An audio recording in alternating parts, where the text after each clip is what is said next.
come here every week and chant with us. If you want to chant at home with somebody, just go to YouTube and type in Srila Prabhupada Japa, and you can chant with so you're not alone. Oftentimes, when you're doing it by yourself, you wouldn't chant in this format. Usually it's something that's done kind of personally, privately. But in an environment like this, we do kind of a group chanting. Srila Prabhupada also has this sometimes, chanting by instruction. Hare Krishna, Krishna Krishna. So he does that. So it's good sometimes just to kind of get back into rhythm and get that instruction here on Sunday. So thank you all for doing that japa practice. And we'll now move into our Bhagavad Gita lesson for tonight. And with that, I'd like to introduce His Grace Acharya Prabhu, who will be leading tonight's discourse. We're studying the 6th chapter of the Bhagavad Gita. Anybody know the title of the 6th chapter? Dhyana Yoga. Okay, very good, Ram. Thank you. So in this chapter, we learn about how to control the mind. Just like the mantra is there to control the mind, we'll hear what Krishna has to say about yoga and controlling the mind. Please help me welcome Acharya Prabhu.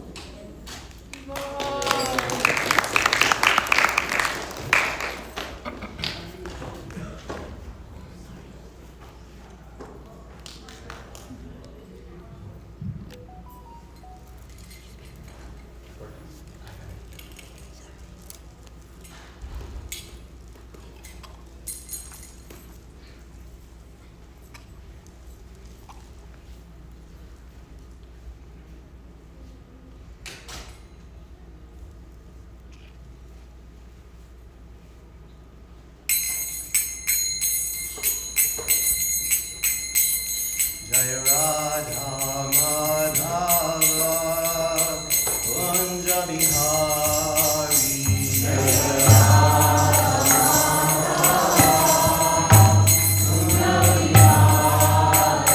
Jaya Radha Madhava Kunja Bihari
Yamuna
Paramahamsa Parivijakacharya Stotra Saptashi Shimad.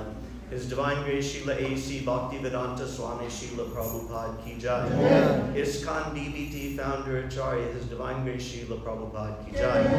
Jayam Vishnupad Paramahamsa Parivijakacharya Stotra Saptashi Shimad. His Divine Grace Srila Bhakti Siddhanta Saraswati Thakur Maharaj Srila Prabhupada Ki Jai.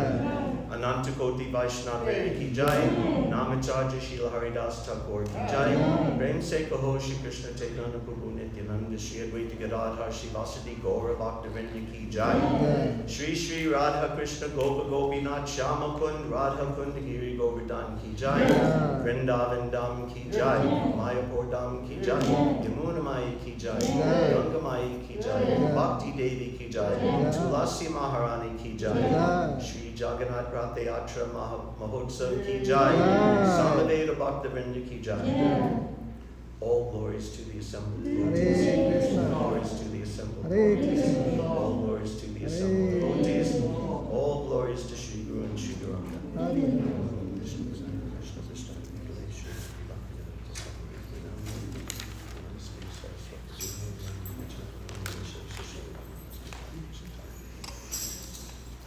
Hare Krishna. Thank you very much, everybody, for coming today. Om Namo Bhagavate Vasudevaya. Om Namo Bhagavate Vasudevaya. Om Namo Bhagavate Vasudevaya. Om Namo Bhagavate Vasudevaya. Om Namo Bhagavate Vasudevaya.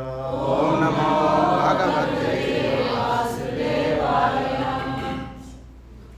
Sarvopanishado Gavo Dogda Gopala Nandana Partho Vatsa Sudhir Bhokta Dugdam Gita Mitam Mahat. This Bhagavad Gita, as it is, Gita Upanishad, the best of all the Upanishads, is just like a cow. Lord Krishna, the son of Nanda Maharaj, is famous as a cowherd boy, and he is milking this cow. Arjuna is just like a calf, and learned scholars and pure devotees are meant to drink the nectarian milk of Bhagavad Gita as it is. Today we're studying chapter 6, Jnana Yoga, text 8 and 9. We'll do 8 together. Excellent. We'll do it line by line. Jnana Vijnana Triptatma. Jnana Vijnana Triptatma. Bhutasto Vijitendriya. Bhutasto Vijitendriya. Yukta Ityuchyate Yogi. Yukta Ityuchyate Yogi. Samalostrashma Kanchana. Samalostrashma Kanchana. Jnana Vijnana Triptatma. Jnana Vijnana Triptatma. Bhutasto Vijitendriya. Bhutasto Vijitendriya. Yukta Ityuchyate Yogi. Yukta Ityuchyate Yogi. Samalostrashma Kanchana. Samalostrashma Kanchana. Jnana Vijnana Triptatma. Jnana Vijnana Triptatma. Bhutasto Vijitendriya. Bhutasto Vijitendriya. Yukta Ityuchyate Yogi. Yukta Ityuchyate Yogi. Samalostrashma Kanchana. Samalostrashma Kanchana. Everyone can try chanting. Or anyone can try chanting. Jnana Vijnana Triptatma. Jnana Vijnana Triptatma. Bhutasto Vijitendriya. Bhutasto Vijitendriya. Yukta Ityuchyate Yogi.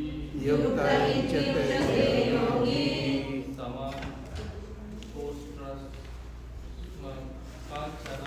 Samalostrashma Kanchana. Jnana Vijnana Triptatma. Jnana Vijnana Triptatma. Bhutasto Vijitendriya. Bhutasto Vijitendriya. Yukta Ityuchyate Yogi. Yukta Ityuchyate Yogi. Samalostrashma Kanchana. Samalostrashma Kanchana. Jnana Vijnana Triptatma. Jnana Vijnana Triptatma. Bhutasto Vijitendriya. Bhutasto Vijitendriya.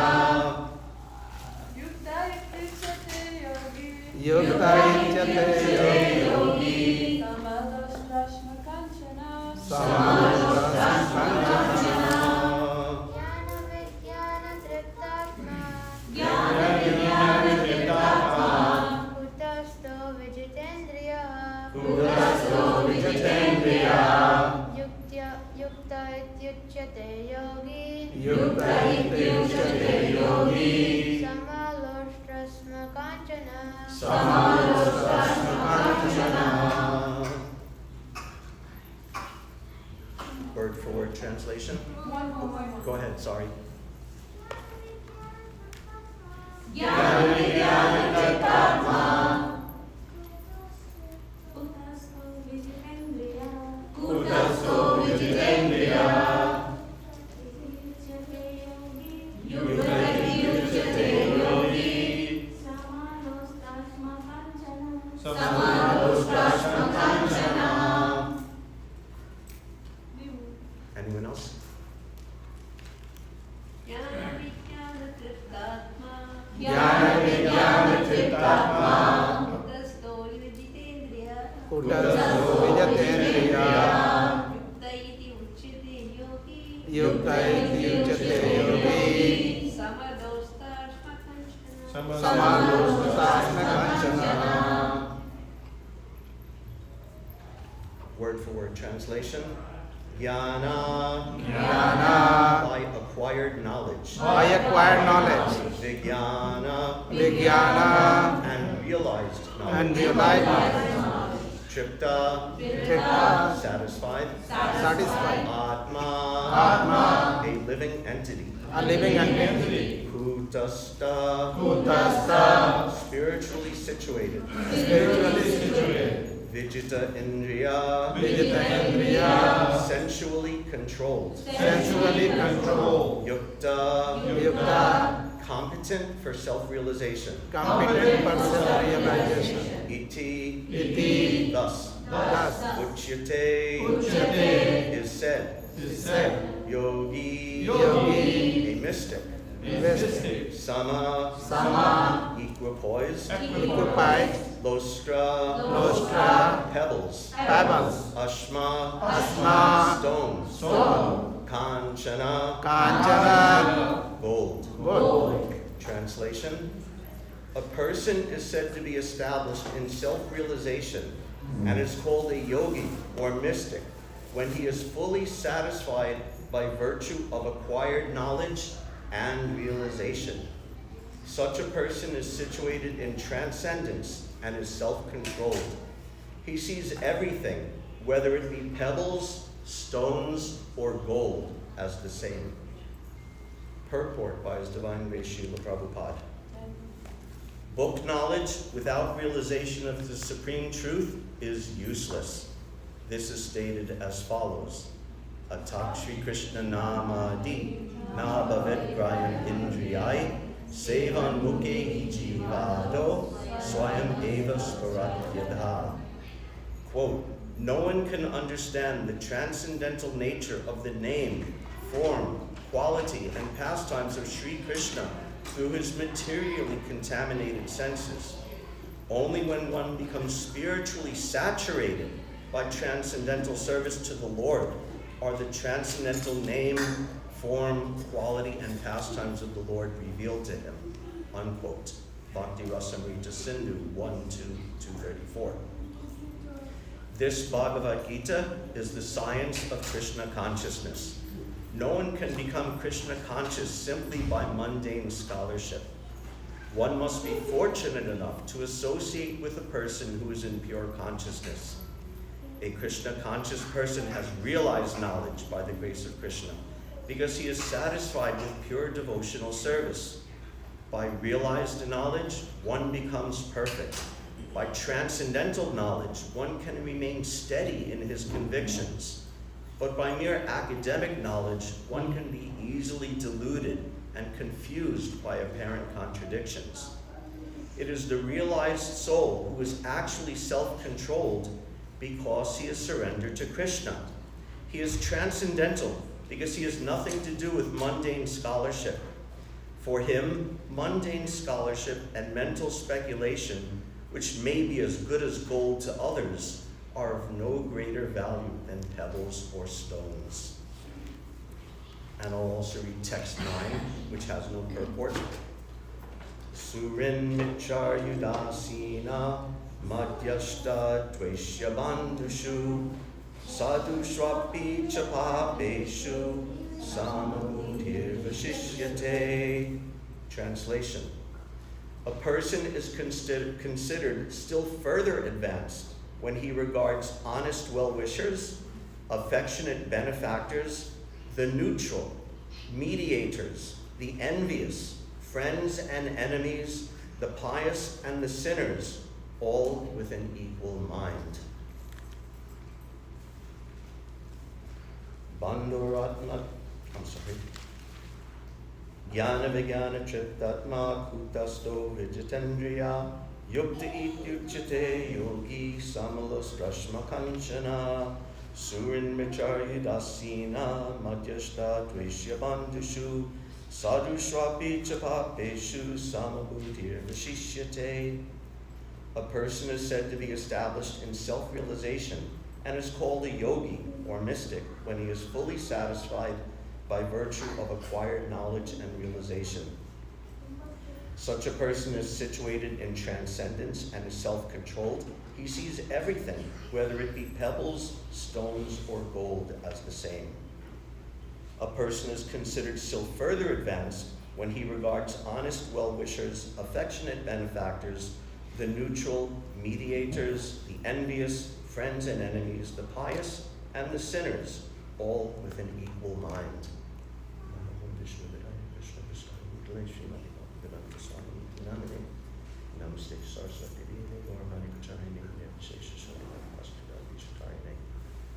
These two verses go together very beautifully and very perfectly and very helpfully for us. First, we'll look at the context a little bit.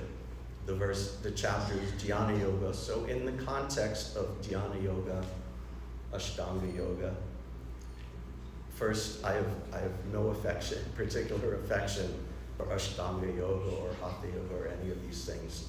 But it's worth looking at it in the context first. What these two verses are describing is the process of Ashtanga Yoga known as Pratyahara. I think in Vishnu Gadadharu's first class we discussed all 8 limbs. So Pratyahara, first there's the do's and the don'ts, yama niyama, the physical seating, the breathing exercises, and then comes, all of these are external bodily activities, bodily procedures. Then comes Pratyahara. Pratyahara is a transition within these 8 processes, these 8 steps, these 8 limbs of Ashtanga Yoga. Pratyahara means drawing inward or withdrawing, drawing the senses inward, drawing the mind inward, away from the external body, away from the external senses. Yada samharate chayam kormangani vasarvasha. Bhagavad Gita describes just like the tortoise, the turtle is drawing its limbs within the shell. So the yogi is withdrawing his senses from the external world, and he's withdrawing his mind from the varieties of things and varieties of people within the material world. This is Pratyahara. And it's a transition because those first 4 items of Ashtanga Yoga are Bahiranga. They're external limbs of the Ashtanga Yoga system. And after that comes the Antaranga, the internal limbs of the Ashtanga Yoga system. Fixing the mind, meditating, and finally achieving samadhi, or full 100% absorption in one's object of meditation. So that is what is being described here in this verse. First,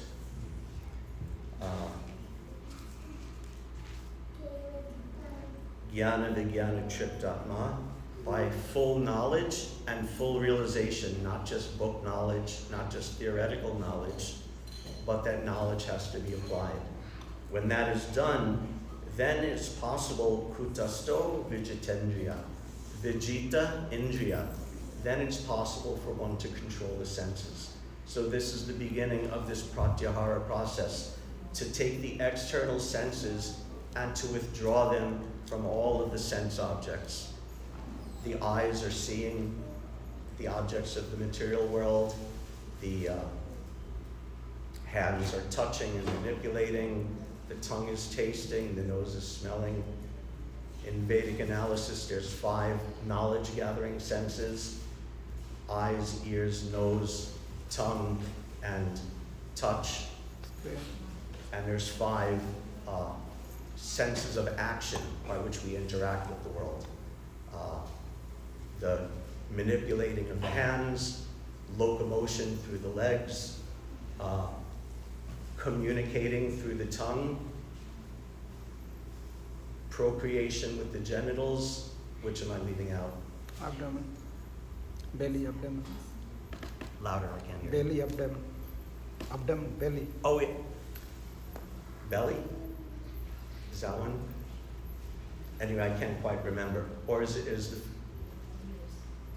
Anyway, there's the 5, whatever it is, there's the 5 organs by which we gather information about this world, and the 5 sense organs by which we're acting and moving within this world. And all of these in the pratyahara process are drawn inward, like the tortoise bringing its limbs in. So this is called kutasto vijitendriya, being completely fixed in controlling the senses, withdrawing the senses. So withdrawing the senses from the sense objects mean you're no longer distinguishing, this is a good thing for me to touch, and this is a bad thing for me to touch, or this is a good thing for me to smell or hear or taste. You're completely withdrawing from all of these material distinctions. Therefore it says, sama lostrashma kanchana. Sama. Sama means the same. You're seeing all the same as lostra ashma kanchana. Lostra means pebbles.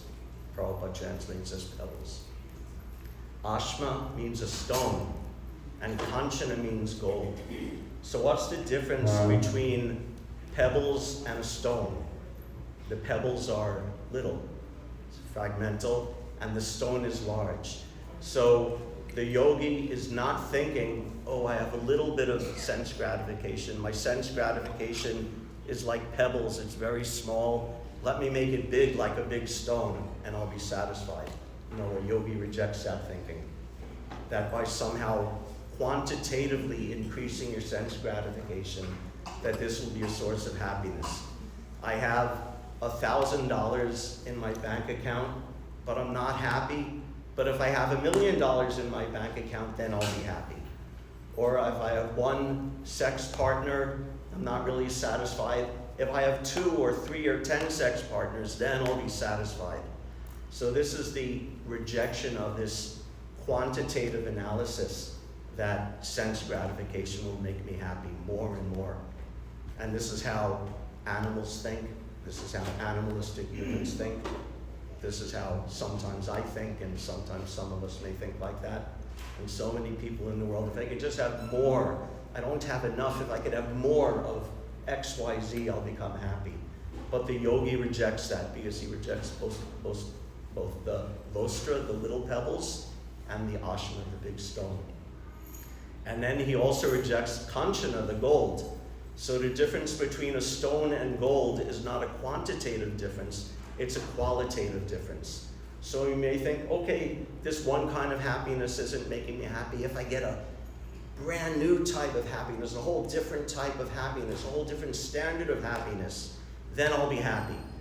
Like the Veda Vadaratis, the materialistic followers of the Vedas, they think, oh, on this earth planet I'm not happy, but if I do sacrifices and I go to the world of the demigods, that's a whole different standard of happiness, then I'll be happy.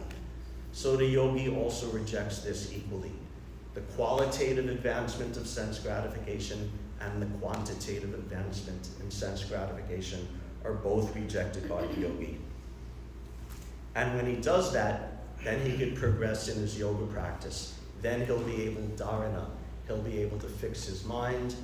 Dhyana, he'll be able to focus his mind and meditate on his actual object of worship or object of meditation.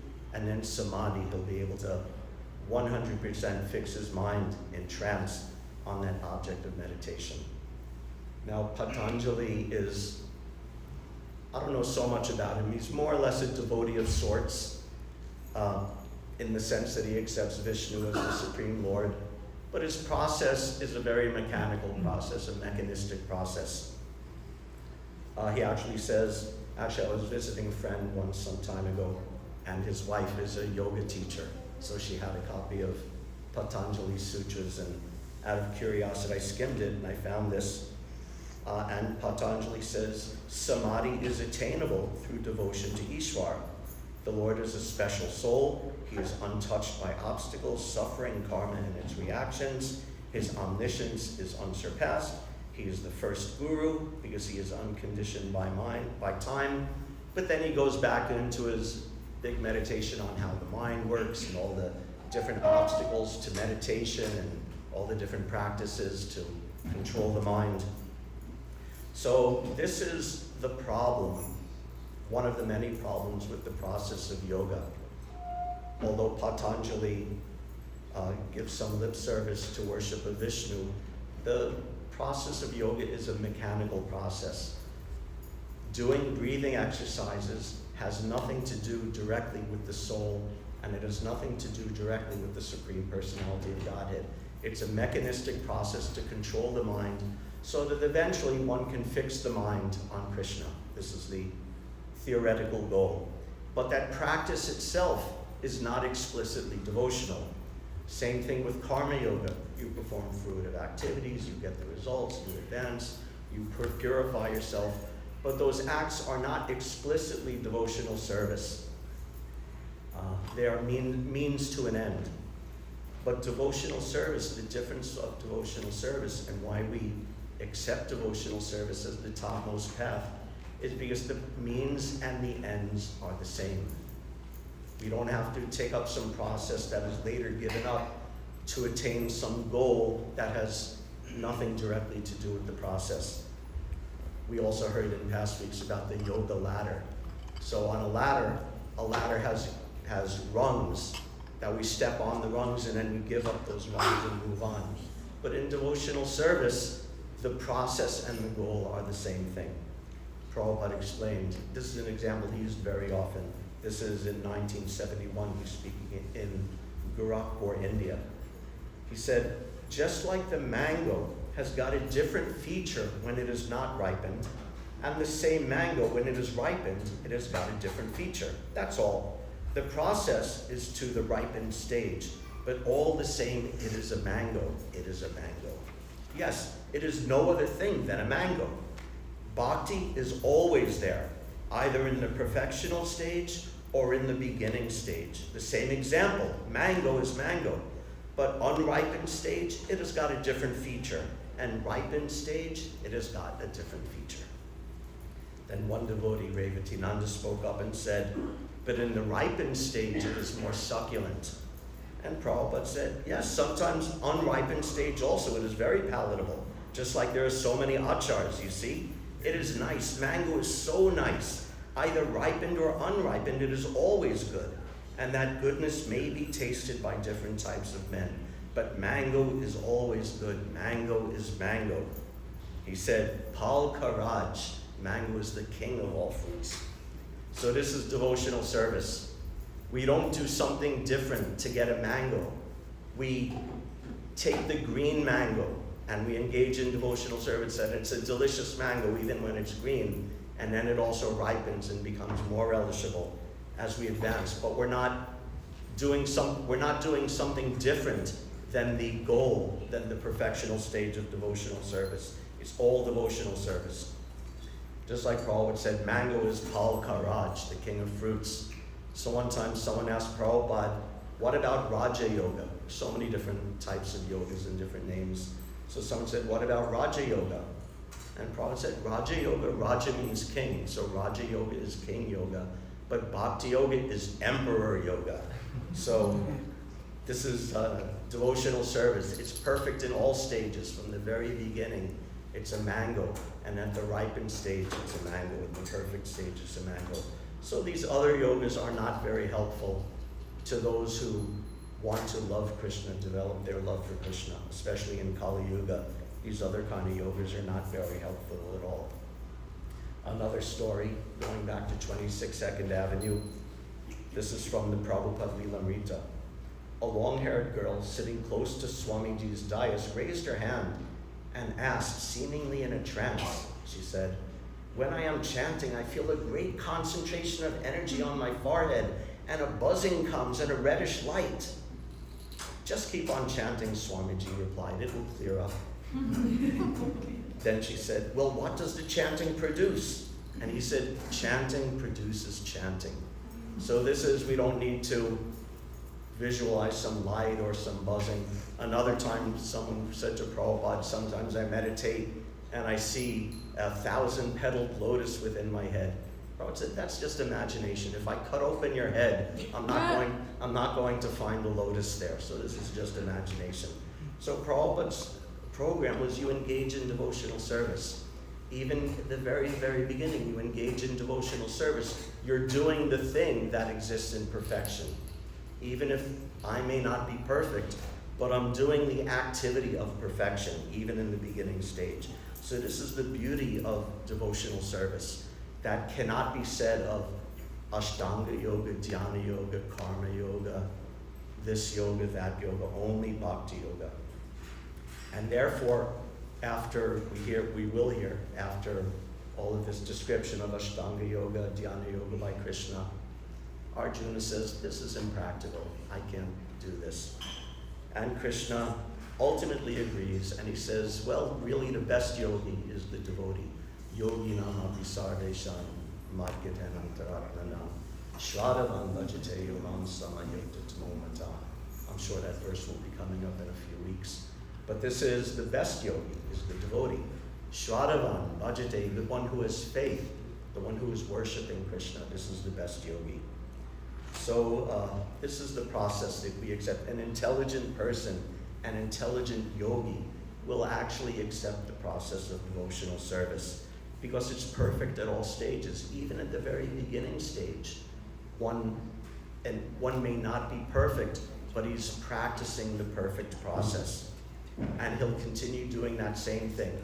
Here we're chanting, we're cleaning, we're serving, we're frying potatoes, we're worshiping the deity, and at some future point we'll become completely pure devotee, maybe go back to Vrindavan, and what will we be doing there?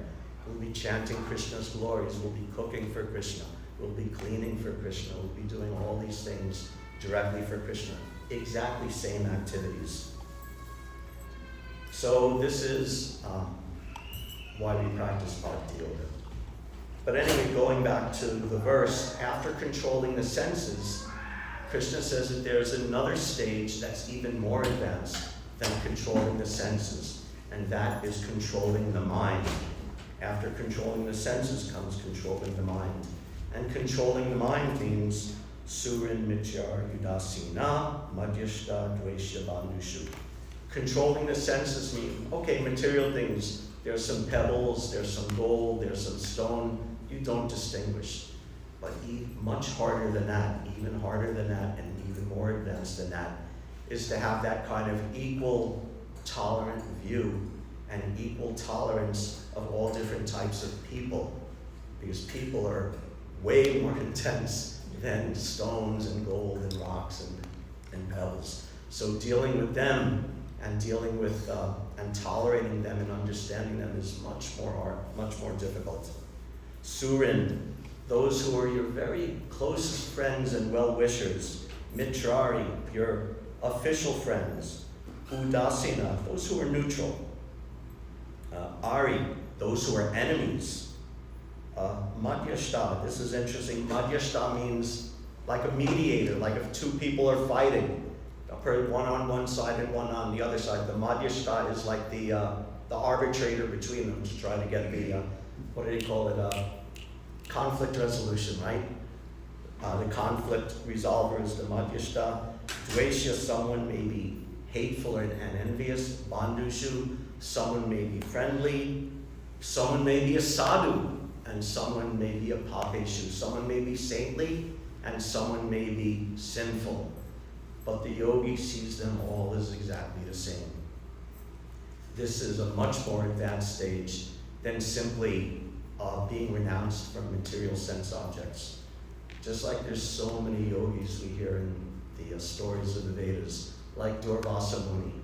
He was so renounced and he was so austere at controlling his senses.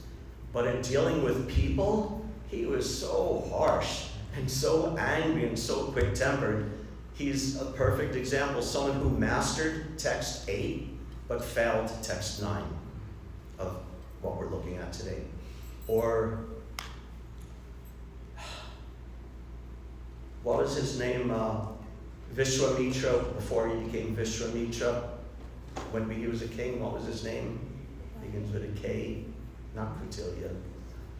Anyway, I can't remember. Before he became Vishwamitra Muni, he was a big king. And without going into the whole story, he was defeated by Vashishta, the sage Vashishta. And he thought, I'm a king, and this sage defeated me, so I'm going to be better than... So what's the use of being a king if a sage can defeat me? So he worked very hard with this material motivation out of envy of Vashishta to become a sage. And for a long time he did austerities and meditation, very austere, just like text 8 is saying. He was actually renouncing, gold and stones he was seeing as the same. But in his heart he still had these hateful feelings and envious feelings. So a lot of these sages, they get text 8, but they don't get text 9. That you can become very austere, but to deal with people in this equipoised way is much harder. Therefore it says, Vashishite, this is a much more advanced stage. Samabuddhi, and this is Samabuddhi. The first one is Vijitendriya, controlling the senses. The next one is Samabuddhi, controlling not just the senses, which are the body, but controlling the mind and the intelligence as well. So this is the goal for the yogi. Oh, Kaushika, that was his name. Kaushika, before he became the sage Vishwamitra. Oh. So this is the process for the yogi. And as devotees, we don't have this mechanistic process, but controlling the senses and controlling the mind is also part of our process. When Srila Prabhupada asks us, no meat eating, no illicit sex, no intoxication, no gambling, this means controlling the senses. So this is part of our process as well. But our process is a little bit different than that of the yogis. The yogis, simply by force, they withdraw their senses in. Like the tortoise, they draw their senses in and don't engage in sex gratification. And by force, they don't distinguish between people. But the devotees do it through true realization. In the beginning, we may need to force ourselves, because, like the 4 regulative principles Prabhupada gave us, to engage in them is so harmful to our consciousness and to our health, and especially to our devotional service, that even if we don't have realization, by force we restrict these things. But the real standard is that a devotee automatically gives up these things. Vishaya vinivartante niraharasidehinam raso varjana sokyasya param drushva navartate. The first half of that verse is describing someone who has realized text 8, that you withdraw the senses from sense objects, but they don't have the realization of text 9. Vishaya vinivartante niraharasidehinam raso varjana sokyasya. That someone is restricting their senses from the sense objects, but inside they're still desiring those things. So by force we may have to do that. But the process of devotional service is so beautiful that we have a very natural and holistic solution to that problem. And that is param drishva navartate, that we get the higher taste of devotional service. Krishna and all things devoted, connected with Krishna are so full. Krishna is Bhagavan. He has all opulences. He is the greatest beauty and the greatest strength and wealth and all glories and everything desirable. So if we simply relate with Krishna, we will partake of that level of opulence and happiness and beauty, so much so that the taste for the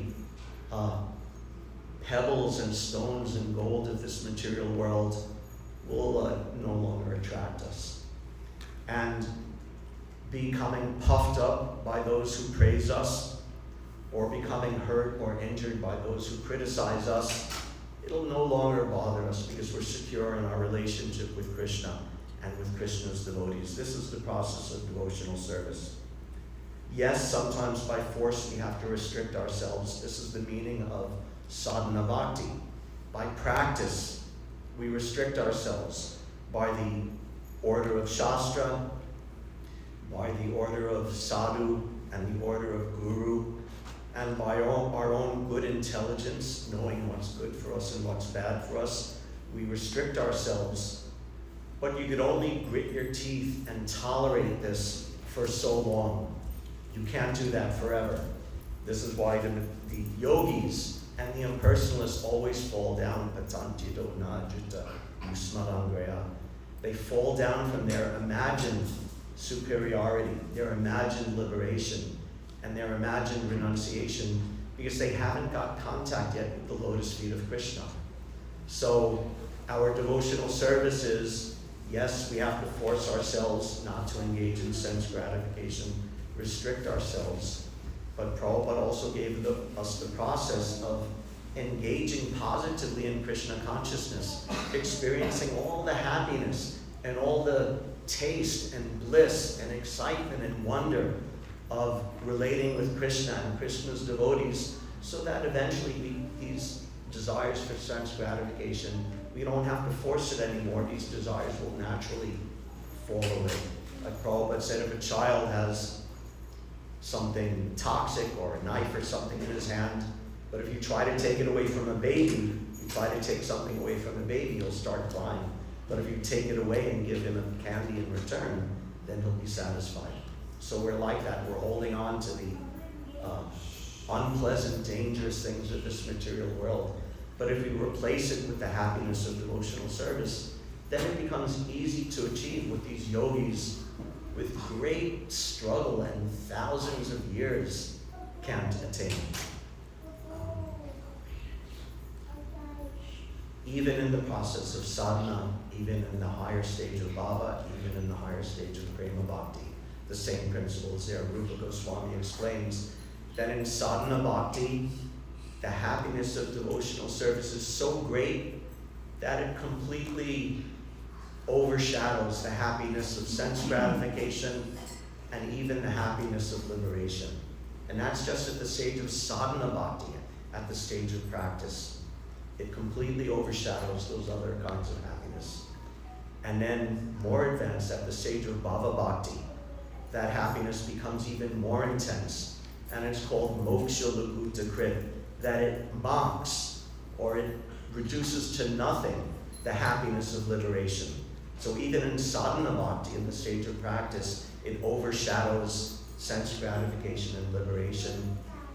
At the stage of bhava bhakti, it completely minimizes, almost like it makes a joke of the happiness of liberation. And then there's a stage of prema bhakti.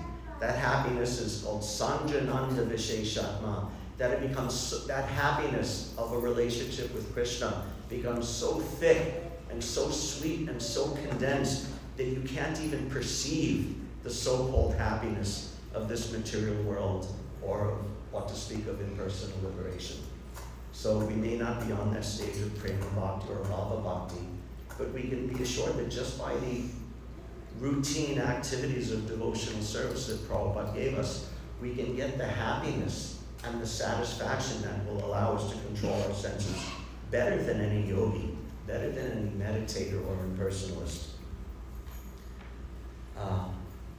And gradually, the sense gratification, we have hopes, will fall away. And until then, we grit our teeth and do what we have to do. But not just grit our teeth, we also have the positive engagement in devotional service. That's what gives us the long-term hope of renunciation, of spontaneous renunciation. Therefore, Srila, I think it's Prabodhananda Saraswati said, Kaivalya narakayate, chudashapura kasha pushpayate, durdan tendriya kalasarpa pakali pokaptadam strayate, vishwam porna sukayate, vidi mahendradis charkitayate, Yat Karunya Kataksha Vaibhava Vatam Tam Goram Evastuma. That one who gets just a little sidelong glance of the mercy of Chaitanya Mahaprabhu. What does that mean, a little sidelong glance? It means you have a little faith in Chaitanya Mahaprabhu. You have a little engagement in devotional service. You're trying to chant, you're trying to serve a little bit, the sidelong glance of the mercy of Chaitanya Mahaprabhu. Such a person, Kaivalya Narakayate. He thinks impersonal liberation, that is so desirable by yogis and meditators and monistic scholars. So desirable, he thinks this is hellish. It's just like hell, I have no interest. Kaivalya Narakayate. Tridasha Purakasha Pushpayate. Going to the heavenly planets where there's this amazingly higher standard of sense gratification is just like Akash Pushpa. Akash Pushpa means a flower in the sky. There's no flower, if you go in the sky, there's no flower in the sky. So it means like an illusion, like in English we say a will o' the wisp. So the hope of enjoying in the heavenly planets is a will of the wisp to such a person, a devotee. Durdan Tendriya Kalasarpa Patali Progdadan Strayate. The senses are like vicious, venomous serpents. Controlling the senses is like controlling poisonous, venomous serpents that are trying to bite you. But to a person who gets a little bit of the mercy of Chaitanya Mahaprabhu, then those senses are like such a poisonous snake, but its poisonous fangs have been broken off. May appear very formidable, but can no longer harm you. So sense gratification is no longer a botheration. Vishwam Purna Sukhayate, this material world, which Krishna assures us in Bhagavad Gita, is a place of misery, a place of repeated birth, death, old age, and disease. But for such a devotee, Vishwam Purna Sukhayate, it's all happiness. It's a place of happiness because he's only engaged in Krishna's service, which gives the highest happiness, the highest bliss. And Vidhi Mahendradi's Chakatayate, and all the demigods that the Veda Vadaratis, the materialistic followers of the Vedas, are mad after worshipping the demigods. But he sees Lord Brahma, Lord Shiva, Indra, all these so-called big demigods, big guns, or even we could look at big powerful people in this material world. Oh, if I had money like this person, if I had beauty like this movie star, if I had power like this politician. But a devotee sees all of them just like insignificant insects. So this is how the devotee also does pratyahara, also controls his senses, also controls his mind, but in a beautiful way, a natural way, and ultimately in the only sustainable way there is, by getting the higher taste for serving Krishna. And again, Yat Karunya Kataksha Vaibhava Vatam Tam Goram Eva Spumati. And you get there just by a little sidelong glance of the mercy of Chaitanya Mahaprabhu. Or we could say, I would say, just a little sidelong glance of the mercy of Srila Prabhupada, which means taking a little bit, at least a little bit, or at least start with a little bit, what Srila Prabhupada has given us, the process of chanting, associating with devotees in ISKCON, then we could see that controlling our senses will become possible. There's a nice story. One of Prabhupada's godbrothers went to England and met Lord Zetland, who said to him, "So Swamiji, you can make me a Brahmana?" And the sannyasi said, "Yes, certainly. All you have to do is give up this meeting with illicit sex, intoxication, and gambling." And Lord Zetland says, "Impossible." So for him, it's impossible. But if you take up devotional service, it's possible. Not only possible, it's easy. It becomes gradually. May not happen in one moment, but gradually it becomes easier and easier and more natural. Hare Krishna. Thank you very much. All glories to Srila Prabhupada.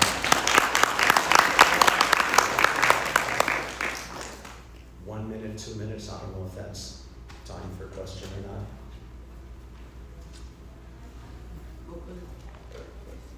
Yes. Hi, Krishna Prabhu. Thank you so much for class. It was personally very relevant for me because I have this tendency to be a little bit hard on myself, as in, for example, let's say I go 2 months or a few months without listening to any like Karmi music, and music is like a big thing for me, and then I listen to a Karmi song and I feel like I relapse. You know, and I get really down on myself, and so I really appreciate this point of like of wanting to get to this place of not desiring sense gratification, and you know, I understand how detrimental it can be, but also where is the line between artificial renunciation that's detrimental for my Krishna consciousness, to the point where if I listen to a song that I liked, you know, before I chanted Hare Krishna, then I just like spiral, and I just like get into this, you know, thought process. Yeah. That's hard, and how can I say? Let's just say I'm not going to share my iPod playlist with anyone. So I may not be the most qualified to speak on this. That makes you qualified. But being a little bit hard on ourselves, little bit, is good. Not to the point, everything has to be done properly. I can't speak to your situation exactly. But we're not going to be perfect in one day. It's not going to happen all at once. As much as possible, we want to fill up our lives and our days with the positive Krishna conscious things. And I'm not gonna say, oh, it's okay to listen to this song or that song. But these things happen. We just have to, you know, sort of progress and go on with our life and make sure that we're more and more just taking up Krishna consciousness. I'll stress that for now, that we want to be taking up the positive side of Krishna consciousness, and those things will have less relevance and less importance in our life. And even from a time management point of view, maybe, you know, we're so much time in devotional service, we'll even have less time on the clock for those things. So there's different ways of dealing with it. How much pressure we can handle from our friends preaching to us or from ourselves preaching to us, that's an individual thing that I can't really say for you. I think part of it for me, because I'm learning to kind of be nicer to myself, as I feel that that's been helpful for me in my personal side and also in my preaching. Because when I hold myself to this unbelievable standard, it's like, then I start judging others when they're not meeting the standard I don't even want to meet myself. But part of what I've been trying to practice within my own sadhana and my own like self-talk is understanding where I'm at, like truthfully, and also understanding, well, one thing is that my heart hardens when I take on austerities that are not actually where I'm at in my devotional life. Yeah, that's something that actually Srila Rupa Goswami comments on in Bhakti Rasamrita Sindhu, that too much austerity can actually make you hard-hearted. The real test, and because it's late, the real test is your devotional side increasing and your material side decreasing over time. It's late, we have to end now. Thank you very much. Thank you. Hare Krishna, all glories to Srila Prabhupada.